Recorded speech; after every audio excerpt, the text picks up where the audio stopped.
Happy Saturday, guys, and welcome to the Venue Live. My name is Roger Ramirez, and this is Houston's first online live performance venue brought to you from R&R Studio. We're in the studio today with Lion Heights. Guys, thank you for joining us. Thank you for making the time, the trip, and it's a pleasure to have you here. Oh, it's great to be here, man. Everybody has only said great things about you. Nice. And so sound check was awesome. Great vocals, man. Thank you. I know I said that earlier, but I just have to make sure it's on the record. So everybody else knows too, yeah. in case you haven't heard that before, I wanted to be the first, but I'm sure you've heard that all your life. Okay, so guys, tell us your names and what you do in the band. Yes, you will speak. James Campbell, and I play guitar. My name's Jeremy. I play keyboard and sing. Dane, I play bass and I sing as well. Tom, I play drums. I do not sing. Should you sing? No. We've never heard him sing. We don't know yet. So tell us a little bit about the history of Lion Heights, man. How long did it get started ago? How did y'all meet? Just a little bit of the background. We started in about 2013, I would say is kind of our official date, but the three of us have been playing together for quite a while in different bands. We started in Chicago. We all went to the same college, Columbia College, and they were music students and I was an audio engineering student, and I just hang out at the music building and try to like find musicians to join my cause, and like eventually we just kind of teamed up through playing in different groups and then stayed together. And when it was time to try to take it to the next level, we were like, let's go to Austin and get away from the cold for a bit. It's not our vibe. Yeah. So we moved together, and then we do a jam every Thursday at Flamingo Cantina. Kind of the same vibe, like we're trying to introduce new people to the scene and then also see who has game, you know? Yeah. And Tom showed up, and we were like, okay, Tom, okay. This guy has game. Yeah, he's got good game. And so, yeah, just kept forwarding the vibe. So, now we're here. Yeah, man. That's awesome, dude. How was that move, man? Was it like, there was no question about it? Y'all were just like, let's do it? I mean, yeah, it was pretty much like that. I remember like one of the first things, my brother and I drove down here from Delaware straight. And I remember one of the things where we were coming on I-35, coming into Austin, I saw the where the Longhorns play. I forget what it's called. It's just the stadium. UT? The stadium, yeah. Yeah. And so it's kind of dumb. I'm not really a sports person, but that's how little I knew about Austin. When I came in, I was like, oh, there's a college team here. Oh, cool. So a lot of people think that we're on horses down here. Was it kind of like that? Were you like thinking that we're all going to be riding horses? You know what? Actually, from being I grew up on the East Coast in Delaware, and kind of the view of Texas, I feel like is kind of like that. Right? Yeah. We don't really know. Tom's from Philly too. Yeah, everyone's from East Coast. And James is from Connecticut. Oh, wow. So Dane is actually from right here in Houston. You're from Houston? Yeah. Homegrown. Well, not technically. I wasn't born here, but I went to high school and middle school here. Where'd you go to school? Yeah, I went to a lot of schools. I went to, for high school, I went to Bel Air, and then I went to HSPVA. Oh, nice, man. Yeah. Study bass or audio engineering? No, acting. Acting? I was doing theater at the time. Yeah, I know, it's totally weird. And then I kind of gave it up after that. What was that look? What? I didn't give a look, man. All right. Making sure. He was acting. Yeah. I act too. Yeah, man. So back in your college days, whenever y'all three were together, did y'all write original tunes, or was it something that came after y'all kind of started the band? Or the Lion Heights began over there? Man, that was like 4 questions. Yeah, hold on, let me see. So there were so many afterthoughts to that.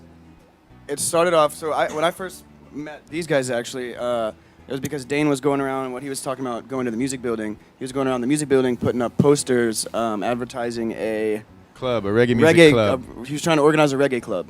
Oh, nice. And the picture was Mikey Dread was on it.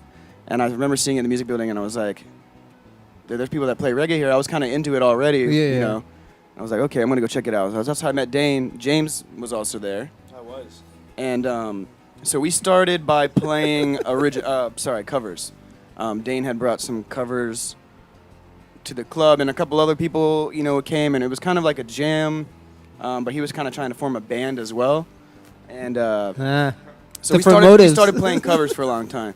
After that, we kind of made our own band that kind of formed out of that club, and we, backed up some local musicians and stuff playing their original music. It wasn't really until 2012 or something. Yeah, we kind of decided we're tired of backing up other people Yeah. because by that point, like that band that had formed had just dwindled down to like the three of us plus like a keyboard player because he was playing drums.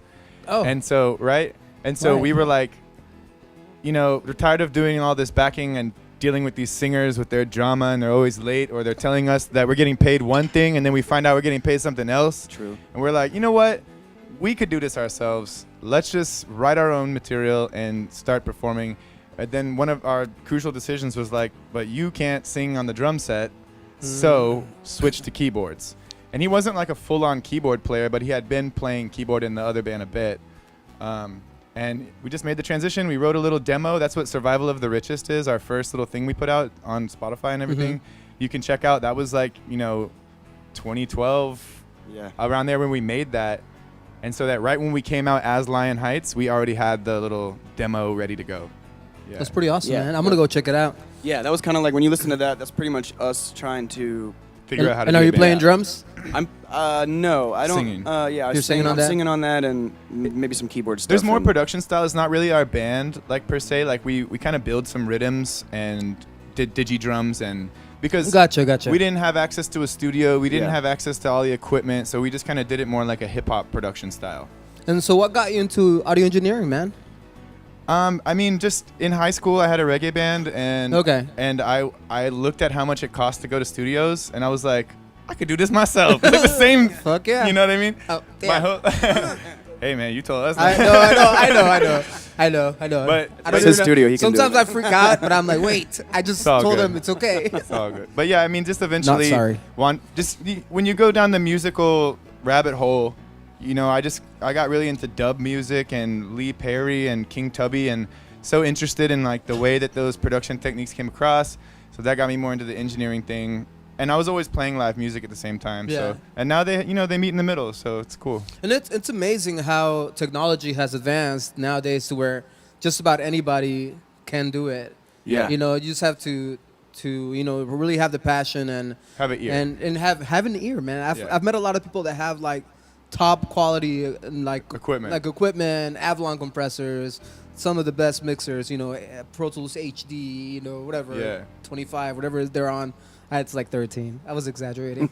But and so I've heard some of their stuff, and some of the stuff that I was doing on pre-Sonus, like Was before, better. it was just sounding like way better, and they Yeah. were like, "How are you doing this?" I was like, "I'm using a pre-Sonus." They were like, "What?" And it's ear. You're absolutely Yeah. right. You can I mean, get you a can lot. have- I mean, the guys in Jamaica way back, they didn't have crazy good equipment until a little bit later, and they were making hit songs. Fuck yeah. So I always think about that, I mean, like Yeah.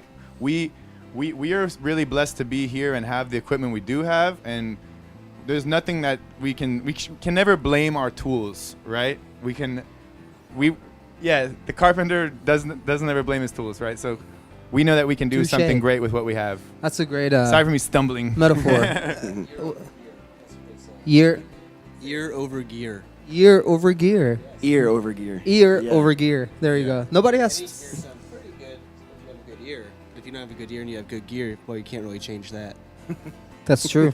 You also need gear to talk in the interview. James. It's okay. It's okay. Let's both do it. Yeah. let's- Yeah, sharing is caring. yeah. Okay, so Lion Heights, the name. How did y'all come up with that? You can tell him, Jeremy.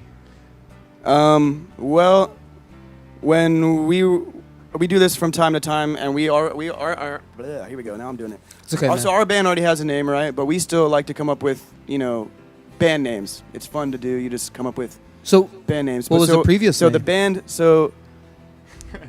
The The band name we The scrapped. process was like a month long of us being like, well, what about this? Yeah. Nah, well, what about this? And 90% of them were probably joke names that we would never, ever, name our actual Yeah. band. And what about this? What about this? Lion Heights, I don't even really know how that I came think we about. were It talking was about Zion something Heights. something we were juggling around. Something Heights. But the band name that we scrapped before this was Herbalistic. herbalistic. Herbalistic. We played one show as Herbalistic, and he played on drums. It was just a Yeah. trio. and we were like, It was in yeah, the this didn't suburbs. work. We just immediately were like, it's not working. Put it in the The trash. name or him on drums? Everything Oh, about Just the band. full, the whole thing. all around. Herbalistic's done. Yeah. Yeah. So. And then y'all decided to get a drummer Right. after that. Yes. Okay. Well, it's been a long list of drummers. We've gone through quite a few. If you go online and on YouTube, you're gonna be like, "Who's this It's guy?" like Spinal Tap. Yeah. Yeah, we just.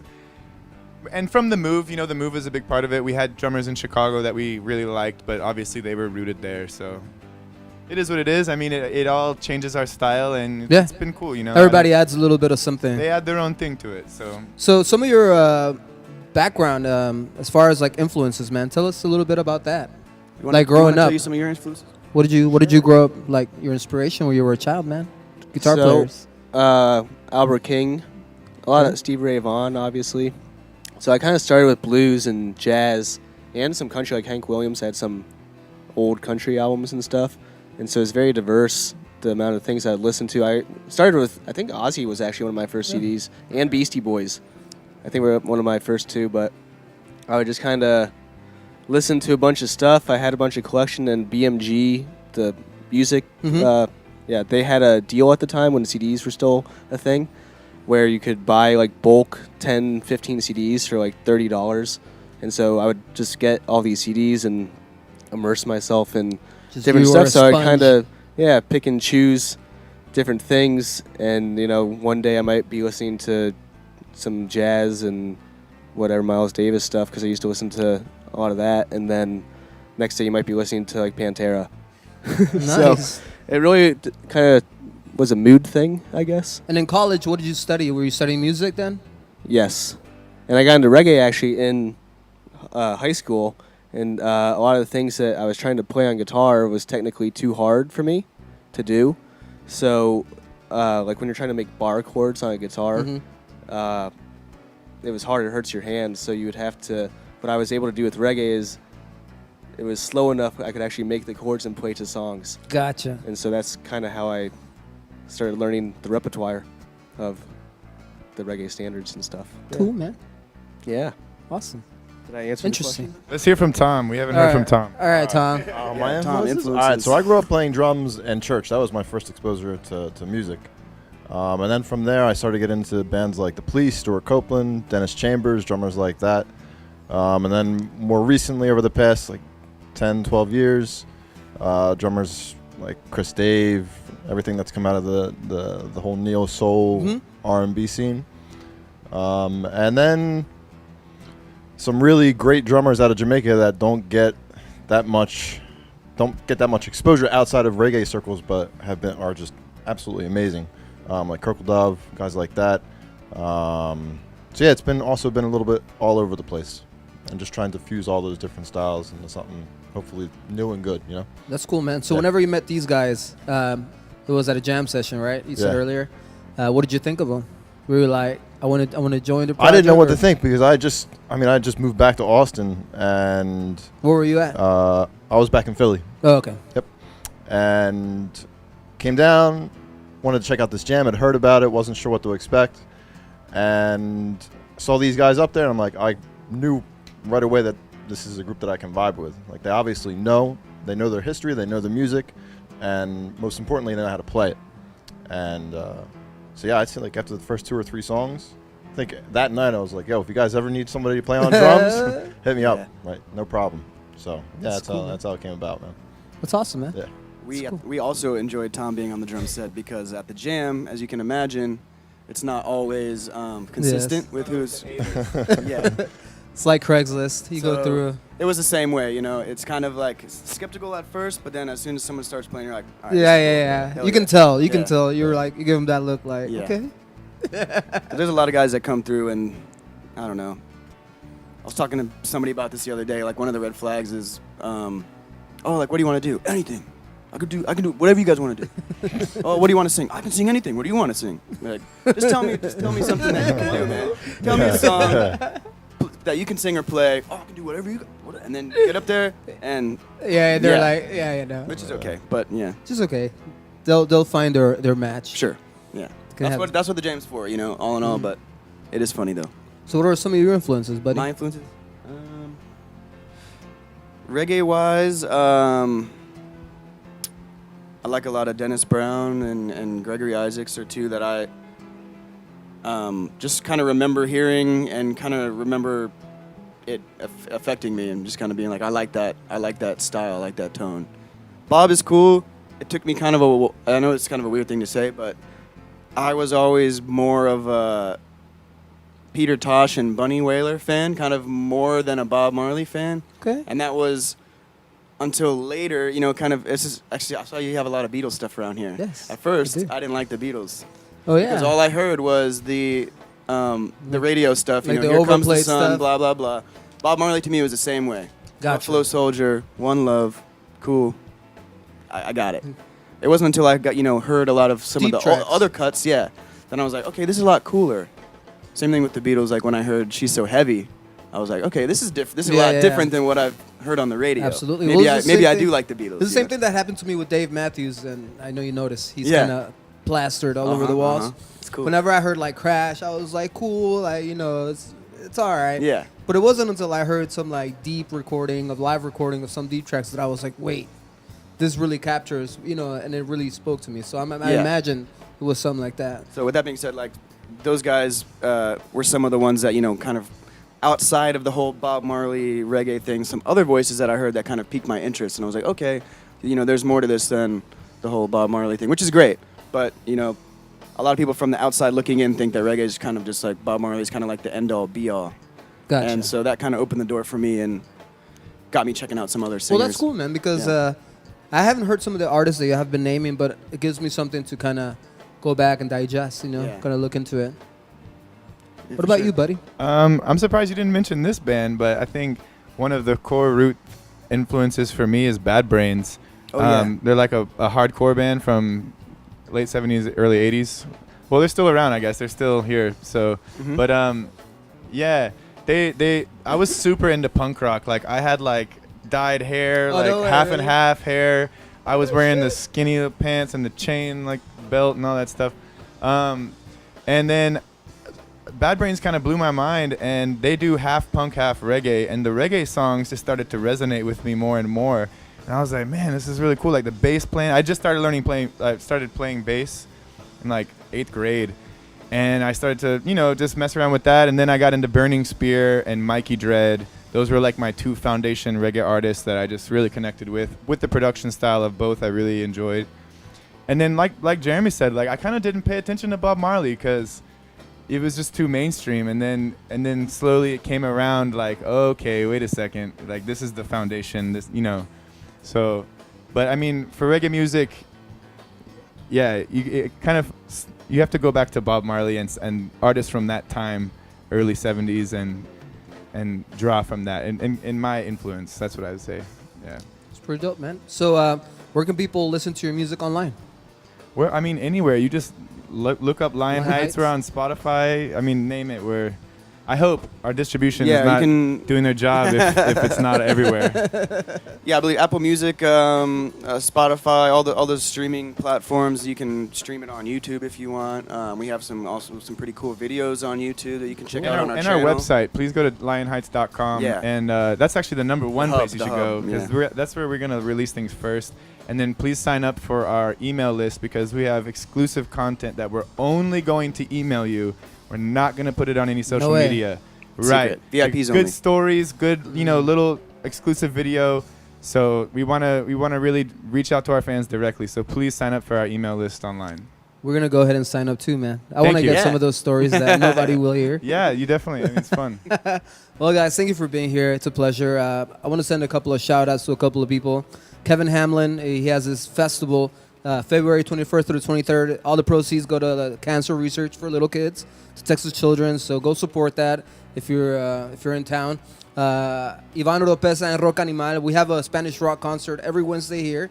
We support Spanish music, all types of music, but we've dedicated our Wednesdays for Spanish rock. Nice. I want to give a shout out to King Baby Familia, Diego, who hooked it up. Yes, give with thanks, the R. Diego. King Baby. Diego yeah. is a fucking G. He helps us here a lot since the beginning. He's been with us. Severo Brown, Zona Libre, and KPFT. Hank Lamb with 90.1. All of these guys sent us artist showcase, and Westone Audio They sent us 11 in-ears for the studio. I know you have yours. Nice. Which is awesome. But they sent us 11. They're sponsoring us with 11. If you're looking for in-ears, I recommend Westone. There's a discount code that's on the screen right now. And it's RR15. There it is. RR Studio 15. So go to their website, type it in. You'll get a 15% discount. Check us out, guys. If you're watching on YouTube, subscribe to our YouTube channel. Go and look for these guys, Lion Heights. They're going to put on a hell of a show. If you're on Facebook, give us a like. Go look for these guys again. Share the event. We're going to tag y'all on everything that we post up so that Tag it up. it'll be tied back to you. We'll put it on your website. If you're watching on Twitter, retweet the event. If you're watching on Twitch, get off the games for a little bit. Let your brain rest and listen to some kick-ass reggae music. Okay, All right. That's my spiel, guys. Are you ready to bro. do this? Yeah, we're ready, man. man. All right, guys, we're going to take like a minute break. These guys are going to go to the booths. Booths. That's a hard word to say for me. And I don't know. I just had an issue with that. And they're going to play a kick-ass show. Thank you for tuning in. Wait, we're still on, right? Y'all are playing tonight, right? Yes, Yes. we're going to be in Galveston tonight at, it's kind of a, I think it is a public event? Private event. It's Check our page. Check yeah, our page. You'll get the there's an info. event for it. If you go check out, I think you can. We shared it from our page, but you can also check out Dem DEM. They are doing a listening party for their single that they released called Mango Tree. Mango Tree. And You had him here. Yeah, we Yeah, had they him were here. here, they were And here. we had a And, long conversation about mangoes. yeah, there's a bunch of We truly did. So it's a Yeah. listening party, kind of a release party for their single, and it's going to be in Galveston. And And the dub, too. We're going to listen to the dub. yeah, and Dane did a dub actually of the single, so there's going to be 2 versions of it. And Nice. yes, so I'm not sure about whether it's a private or public event. I think it's public, I'm pretty actually. Sure now it's open, that, yeah. but I think there was something about RSVP to the event to be able Okay, to cool. make sure you can go in. It's sponsored by Galveston Island Brewing Company, so there's going to Oh, be some nice. beer there. It's going to be a nice party. Yeah, it's going to be Oh, cool. man. We're going to be playing. Yeah. And then what's up with the And then brunch? mimosas? Then we're playing tomorrow, Sunday, in Houston at a place called LaGrange. In Houston, 11 a.m., I think, brunchy Oh, kind of early. time. Yeah, and it's Dem and us, Lion Heights. We're Nice, gonna man. break it down, do a little more acoustic kind of vibe. So Have some mimosas. come get a mimosa, Bloody Mary. You know what I mean? Hang out. Sober up. Yeah. Okay. Balance yourself out from the night Yeah, man. before. Maybe, yeah. Get some good we'll food. see. It's okay, guys. So sorry, I just remembered that. Thank Okay, you, guys. So now we're gonna do this. Thank you for watching. Big up.